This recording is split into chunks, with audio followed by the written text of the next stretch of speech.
Сябры, я рада вас бачыць сёння. Я рады вас бачыць штодня. Я рады вас бачыць у выглядзе тых людзей, якія заходзяць на наш веб-сайт bysol.org і робяць нашу салідарнасць справай. Гэта вельмі громкае слово, якое заўсёды вельмі гучна гучыць, асабліва тут, на польскай землі, бо у свой час менавіта слово «салідарнасць» зрабіла сучасную Польшу Польшай. У нас ёсць усе шансы, і мы вартыя, мы годныя, мы маем права на тое, каб жыць лепш ужо сёння, і каб жыць лепш ужо заўтра, паслязаўтра і як мага даўжэй. Беларусь — гэта такі праект, гэта такая справа, якая можа быць даўжэйшая за нашае жыццё, якая можа быць не сёння, а заўтра і паслязаўтра такой, як мы яе сабе марым. Пра гэта трэба таксама памятаць, што далёка не ўсё, што мы хочам з вами разам зрабіць, рэалізуецца сёння. Але гэта не значыць, што мы не павінны гэта рабіць. І салідарнасць — гэта адна з тых падстаў нашага грамадства, адна з тых асноў, на чым усё гэта пабудавана і што робіць нас беларусамі. У мяне заўсёды ёсць адзін такі прикол, які я распавядаю людзям, якія хочуць зразумець, а чаму менавіта салідарнасць — гэта адметнасць беларусаў. Я кажу, скажыце, калі ласка, ці ёсць у вашай мове спецыяльнае слово для салідарнасці? А у нас у беларусаў ёсць, гэта талака. І нікому не трэба тлумачыць з тых, хто зараз сидзіць тут у зале з беларускімі пашпартамі, яшчэ, можа быць, не тымі чырвонамі, што прэзентаваў Франак, але нікому не трэба тлумачыць, што такое талака. Гэта калі ўсе разам збіраемся і робім штосьці для агульнай карысці альбо для таго, каб дапамагчы чалавеку, які трапіў у беду. І фонд беларускай салідарнасці — гэта проста адна з праяваў гэтай вельмі важнай справы. Але не толькі пра салідарнасць я сёння хацеў бы з вами пагутарыць. Ёсць тры слова на літару «С», якія для мяне асабіста важныя і якія з'яўляюцца часткай пабудовы маёй уласнай асабістасці. Гэта свабода. Першае.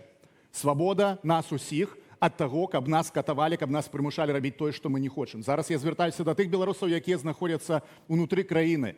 Вас сёння прымушаюць, заганяюць на гэтыя ўчасткі. Вы все памятаеце, што нават калі вы туды пайшлі, вы не з'яўляецеся саўдзельнікамі гэтага злачынства, таму што вас вымусілі. Тое, што ўнутры вас, яно застаецца пры вас. Ніхто гэта не адбярэ. На шчасце, дзяржава яшчэ пакуль не ўмее залазіць нам у галовы і прымушаць нас думаць тое, што мы хочам. Таму свабода як галоўная каштоўнасць. Другое «С» — гэта справядлівасць. Без справядлівасці, без грамадства, якое пабудаванае на праве, на тым, што ніхто нікому не можа зрабіць штосьці не па праве, ніхто не можа сказаць часам не да законаў, можа быць пабудаваная сапраўдная сучасная дэмакратычная Беларусь. І трэцяе слово — гэта салідарнасць. І з гэтых трох «С» складаецца ўсё тое, што для мяне, а я думаю, што і шмат для каго, для вас, з'яўляецца каштоўнасцю, тое, на чым пабудаванае нашае жыццё. Я вельмі ўсцешаны тым, што літаральна пару дзён таму мы абвесцілі збор для Еўгена Брыцько, ягонай дачкі Касіі Брыцько, і мы сабралі амаль 12 000 еўра на тое, каб яна атрымала шанец бачыць сваё жыццё ўласнымі вачыма. Ва ўсіх колерах, ва ўсіх магчымых праявах. І я ўсцешаны, я рады таму, што вы таксама паўдзельнічалі ў гэтым. І штодня вы творыце беларускую салідарнасць. Вы робіце са слова справу. Дзякуй вам вялікі за гэта і за тое, што далучаецеся, за тое, што застаецеся ў гэтым шыхце. За год гэта прыблізна 25 000 чалавек. Проста ўявіце сабе, не гледзячы на ўвесь той прэсінг, не гледзячы на тое, што зараз тыя ГБшнікі, якія глядзяць гэты эфір, скрыжэшуць сваімі зубамі і думаюць, як гэта ўсё задушыць, 25 000 чалавек штогод далучаюцца да справы беларускай салідарнасці толькі праз наш фонд. А колькі людзей, якія далучаюцца яшчэ да розных маленькіх ініцыятыў. Я бачу, як гэта робіцца ва ўсёй дыяспоре, як людзі пачынаюць розныя справы, маленькія, вялікія, сярэднія. Рабіце, калі ласка, рабіце гэтага больш. Таму што гэта і ёсць падстава нашай устойлівасці, гэта ёсць падстава нашай будучыні. Таму што праз салідарнасць мы даказваем тое, што нам не ўсё адно, што кожны з нас мае значэнне. І ў гэтым ёсць розніца паміж дзяржавай і паміж намі. Бо дзяржава спрабуе давесці да нас, што вы все вінцікі, вы нічога не вартыя. Кожны з вас нічога не варты без пашпартоў. Мы не будзем даваць вам пашпарты. Ёсць пашпарты?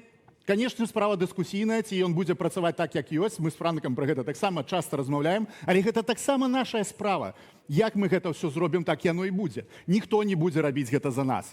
Так што рабіце, ставайце разам і будьце ў гэтым шыхце і не здавайцеся. У самых складаных сітуацыях, калі вам хочацца апусціць рукі, зрабіце гэта толькі для таго, каб троху іх разняволіць, а потым падняць іх зноў, і разом з нашими кулаками, нашою емоцією йти далі. Дякую вам усім. Дякую, Андрій.